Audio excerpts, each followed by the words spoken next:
வணக்கம் மக்களே. இன்றைக்கி பார்த்தீங்கன்னா நம்ம வேர்க்கடலை போட்டு எப்படி ஒரு சுரக்காய் பொரியல் செய்து தான் பார்க்க போகிறோம். அதுக்கு தேவையான பொருட்கள் என்னென்னு பார்த்தீங்கன்னா, ஒரு முழு சுரக்காவை நல்லா கழுவி நல்லா கட் பண்ணி வச்சுருக்கோம். அதுக்கப்புறம் தேவையான அளவு 2 கைப்பிடி மல்லாட்டை எடுத்து வச்சுருக்கோம். இது எப்படி செய்யுதுன்னு பார்க்கலாம் வாங்க.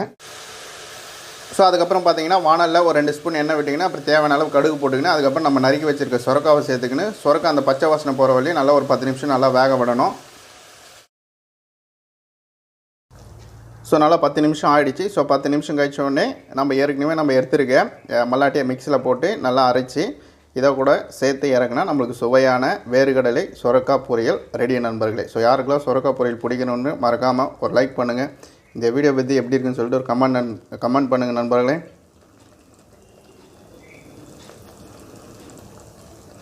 நன்றி, வணக்கம்.